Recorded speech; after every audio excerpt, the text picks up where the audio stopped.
So, as you all know, we all are physically and mentally overwhelmed by the certain changes which have encroached our personal and professional life this year. The most important challenge is how to stay fit, to be prolific in all the fronts. Let's hear from our next speaker on this. It's my privilege to invite Ms. Bala Ma'am, Nursing Director, Amrita Institute of Medical Sciences, Kochi. The name is much heard when we talk about the pillars of best practices in cardiac nursing. Please proceed, ma'am. Very good morning to all of you.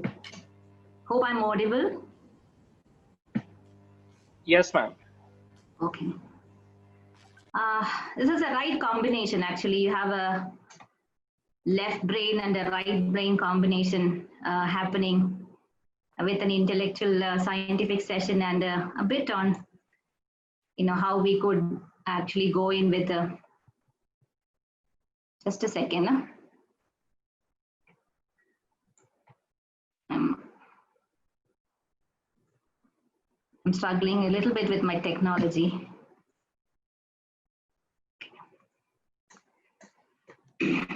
You're able to see my screen? Yes, ma'am, we can see your screen. Kindly open the presentation.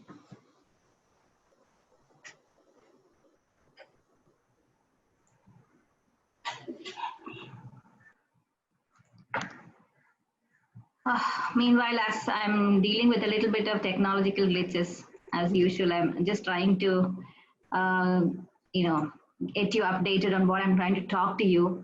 But mostly we'll be talking about how in this pandemic era, how to stay fit. This is a very, indeed a very, important topic because as we deal with a lot of people in difficult times, we are not only dealing with patients, but we also dealing with so many other things in life, along with our own financial, social issues, our health issues, and loss of probably our colleagues. Sometimes the sickness in the families, along with the demand of work that we are actually posed with. But the issue is mostly not limited to professional. It's also about how to balance your life and your work, and also to stay fit in terms of mentally, physically, intellectually, and being productive as a member of a family, as a member of a healthcare professional, knowing our limitations, at the same time knowing what we can do in our small way to make a big impact in healthcare. And nurses, as nurses, actually, we are having a lot of advantages.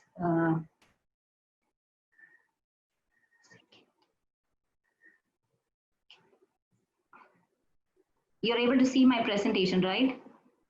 Yes, ma'am. Okay. So before I go further into detail, I'll just want to share with you a small video I watch quite often, to keep myself. Sometimes my spirit goes low. I'm not very happy with what's happening around me. And forgive me, all the gentlemen out there, this is talking about women, but actually it's not only limited to women, it's about every nurse. This small video is it's actually made for women, but it's applicable for everybody. Forgive me.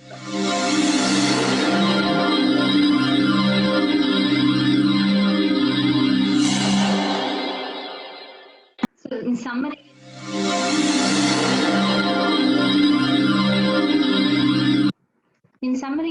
the message is that we should do unto ourselves what we do to others. So you take care of yourself first. Unless you are staying fit, you cannot take care of your patients.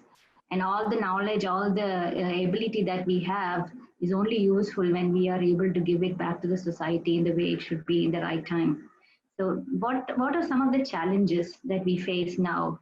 Because one thing is every day the guidelines are changing. Every day so much information is coming in. We are unable to keep tag of it unless somebody is constantly updating. You're getting a lot of information, but we don't know what is authentic information which is necessary for you to practice. And there's a lot of demands in terms of workload, long working hours, And sometimes you don't have enough PPE, sometimes there's no manpower which is required. Suddenly you are requested to open a new floor, a new hospital, a new healthcare service, or someone loses a job because there is less patients in the floor. So there's like multiple things. It's like a war and a famine situation together. There's a very high resource intense places when, like what the earlier speaker spoke about, you have in the just an example is an emergency. You are looking at, she only talked about the cardiovascular, but we have a lot of patients who require immediate help. But the whole focus is now trained into COVID. So what happens is everyone is first only looking at whether the patient is COVID positive, negative. The rest everything can stay. Or we jump into action without really realizing we are not protecting ourselves enough to act in the emergency. A lot of spread has happened, and a lot of healthcare workers are affected when they are not adequately protecting themselves. So it's important that we have to balance all these together. And at the same time, as a person, you will be fearing whether your loved ones will be affected, whether they are, when you're in a hospital, you're not able to go home, you're worried about what's happening to them, and then you're actually in front of you, there is not only COVID related illness, there are several illnesses. Some people might die, and it might not be related to COVID, but you will have COVID related death, other deaths also. But and also in places where there's high intensity of the pandemic, you could see a whole lot of things where you feel totally powerless and out of control. And when you have to take care of family and you have to go in quarantine, that's like though we say quarantine, and when we ask to, when if any one of you have sat in for a 14 days quarantine, you will understand what it feels like. It's not about just being sitting there. It's just being about this whole mental framework of being all alone. Though we love to stay with ourselves when we are stressed out, but this forced loneliness is something that people don't like to go into. And then suddenly all the negative things that you actually were not thinking about when you were working will start surfacing, and you don't know how to deal with them. And then also sometimes you feel that you have been dealing with somebody whose family, or they are a very close knit family, suddenly separated with an isolation. Patient is sick, then suddenly he dies, and then the family cannot come together. You did as much as you can, but then even after all this is over, this whole story remains in your head and it kind of reels off again and again, and you kind of like gives it unnecessary anxiety and fear, which you can't really just get rid of just like that. You have to probably work on it to get rid of all these feelings. So these are some of the challenges that you might face during this time. And whenever you have certain symptoms, you have to take care of that. And when you face these challenges, you should always remember that it is not, it's very easy to say that it's not supposed to worry you, but whenever you feel you're getting worried, just remember this saying that you're supposed to discover who you are and how far you can go. It helps you to identify your strength. It also will help you to identify your limitations, so that you kind of introspect yourself and understand what is necessary for you to take care of yourself and go ahead with your daily practices, and how will you cope up better with your life. That's very important. And when you have these kind of symptoms, like if you have headaches, difficulty sleeping and eating, you have low motivation to work, increased use of alcohol or drugs, you feel like disengaging from any spiritual or religious practices. Sometimes you feel sad, anger and fear. All that are actually a little bit of heightened symptoms of stress. And when you have these kind of symptoms, I think you need to have somebody talk to you or get some help required. These are only some symptoms, but when you have them, it's important to to sit back and look at yourself, take a break from your work, and then say, okay, now I need to take care of myself. All those days, if you have not done it, you have to do it now. So you need to understand that we are not running a 100-meter race here. We thought this COVID is going to get over today, tomorrow, in another few days, but it's not. It's not kind of ending. It's actually day to day, something more and more is coming, and we actually are under the feeling that this is ever going to end. So we are in a marathon race, and when somebody said that the whole thing about marathon race is that it's a state of mind where you feel that at the end of the race, you feel that anything will be possible. So this whole COVID, though it looks very gloomy and ugly and insecure, feeling of insecurity, anxiety, all that is there at one point of time. But if you look at today's, this whole year was dedicated to nursing. Nobody knew that nursing would become a prime profession at this point of time. Because whatever we can do as nurses is the best. This is the best time to project ourselves and best time to for us to know what we are doing and what we can do to make a change in this healthcare setting and in the coming up pandemic. So I'm not going to go give you a long list of things that you have to do, but I would probably shorten my talk by just giving the in staying fit at three levels. One is at workplace, one is how do you do that in life, and third is how can, as a nurse, if you become a leader or if you are a nurse leader, how can you actually stay fit or make your workplace fit.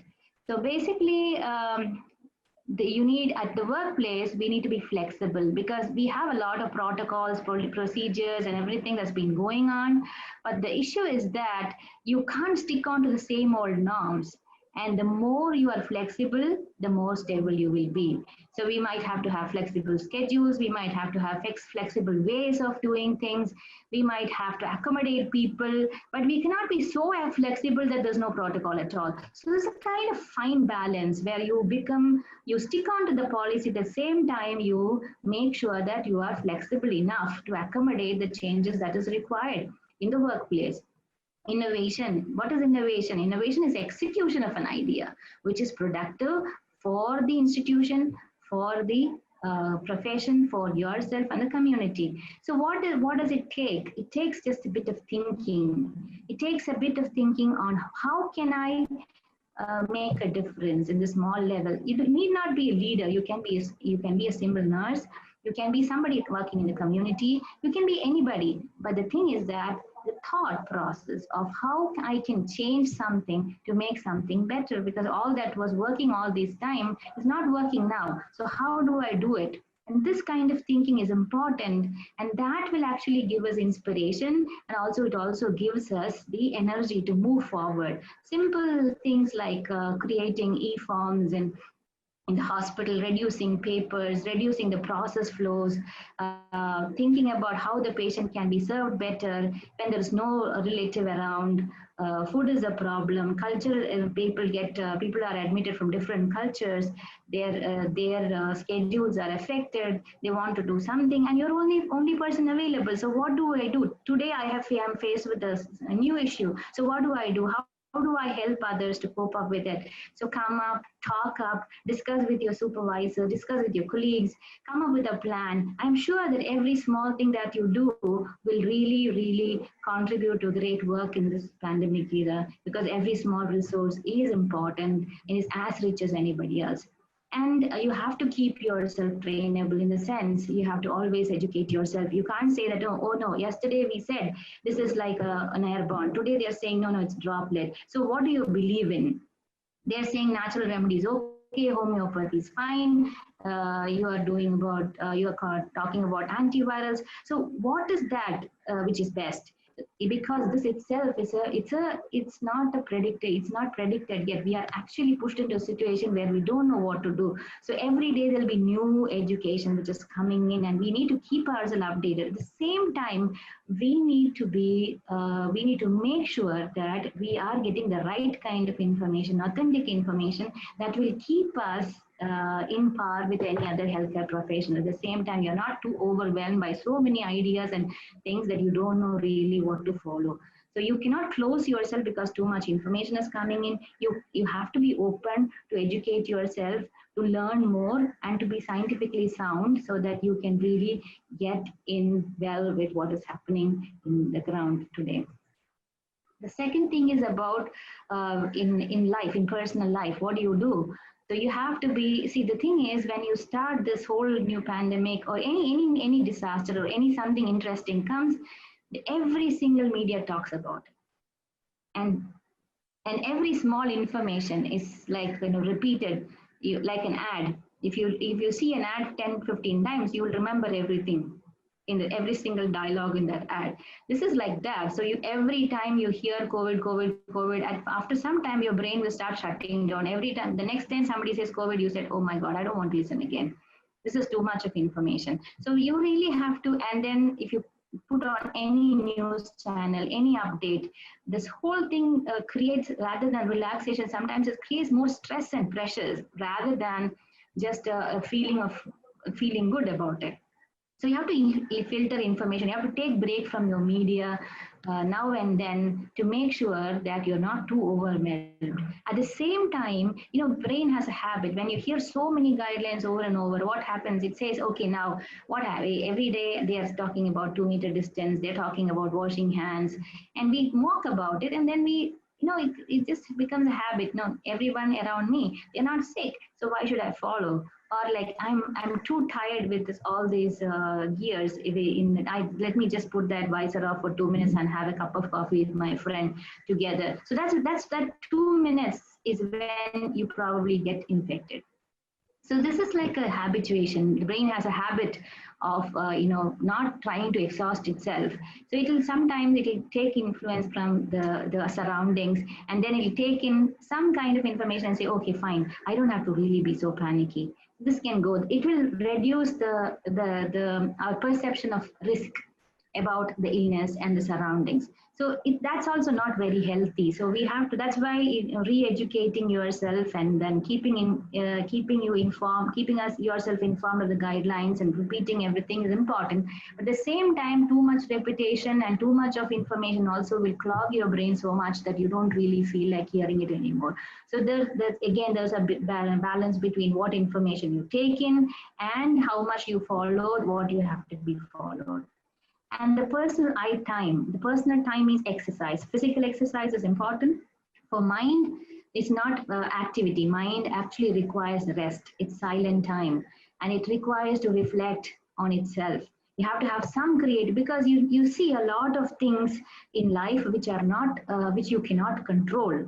So what happens is when you'll feel lost and you don't feel the purpose. You don't see why are you are doing so many things, because after all, whatever you do doesn't make any difference.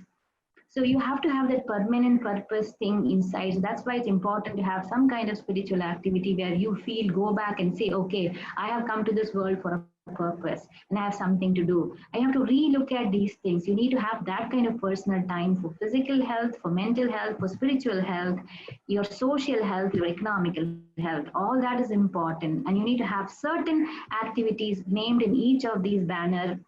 There are plenty of them available. I'm not really going to detail because all of this is available in Google. I'm just trying to put all these into 2, 3 capsules so that you can take it easily. The third thing is having a time schedule, because it's important to, when you have so much of when you get engaged into some social media activity, or you use your you use your free time, you use YouTube to view your things, or you work like 15 16 hours and then you don't know what you're supposed to do. So it's always better to have a schedule for yourself and say, okay, this is what my work time is going to be like. This is what, as much as possible, at least 15 to 20 minutes every day, you have to keep for yourself to do something that makes you feel good. If that is not happening, that it's high chances that you get too exhausted from what you're asked to do in these times. And this is for leadership. So leadership doesn't mean that it is applicable only for nursing leaders. Every nurse is a leader if they want to be.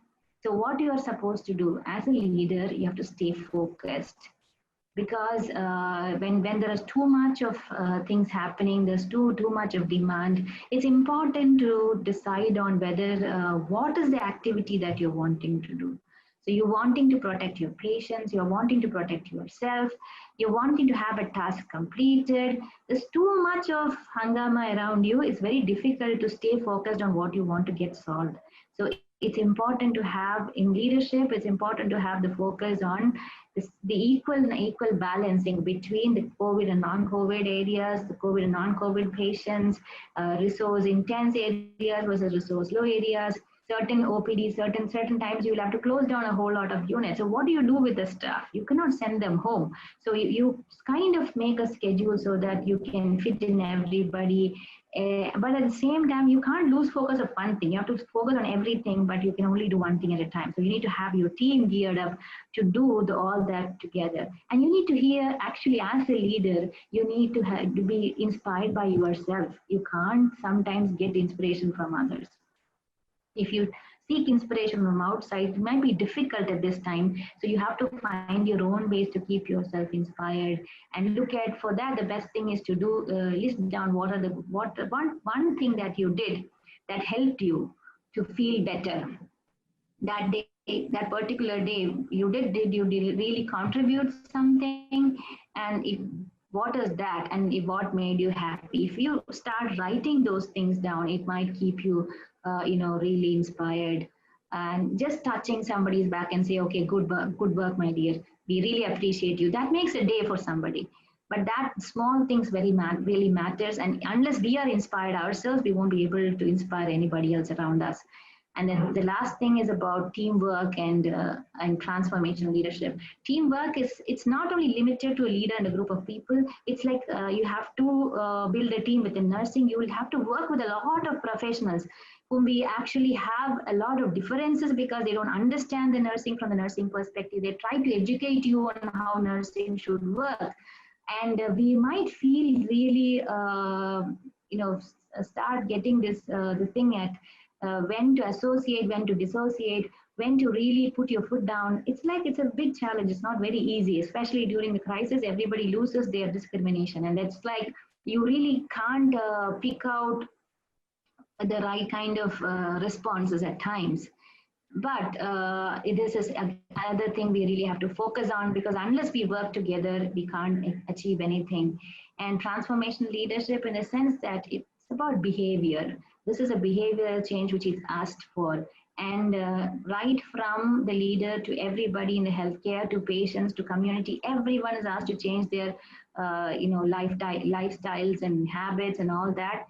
And the leadership also should be so that we will be able to transform somebody. And the 5 things that it's already written there, you can go and read it once. And this is actually very interesting, because if you start this kind of a leadership developing within you, I'm sure that this whole idea of cardiac society, and right in the middle of the pandemic, this whole group has actually come up with a plan of starting something like this. Now, rather than sitting and saying, okay, now this is a pandemic, what do you do? There's nothing we can do about it. So instead of thinking like that, all those people who were there came together, tried to make up a plan, and then we are doing this. So these things is making a lot of difference. About 600, 700 people are connected across the country. We're listening to each other. Each one is inspiring the other person. So basically, these are the small things that you can do to stay fit. This is a good example of all those who have been part of this venture. So what I want to say is every new day is an opportunity to improve yourself. And you have to take it and make the most of it. With this small quote, I would end with a small video once again. This says that, I think all of you are very familiar with the butterfly effect. This is like a story, a small video on that, which says that every small thing that you do matters in this world. So you don't have to worry about who you are in this health profession. You only have to think what you can contribute. And every small thought, every small action that you do is going to make a big impact in healthcare and make a big impact in health profession.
this PPT. And I would like to say keep the oil in your lamp full and always keep it burning and keep others, help others lamps to be in the same level. Thank you all for that listening and thank you for that opportunity. And make sure that you do small things to make the world more beautiful. Pandemic will come and go, but lives are more important. Your life is as important as others, and it's important for you to take care of yourself so that you can take care of others in future. Thank you.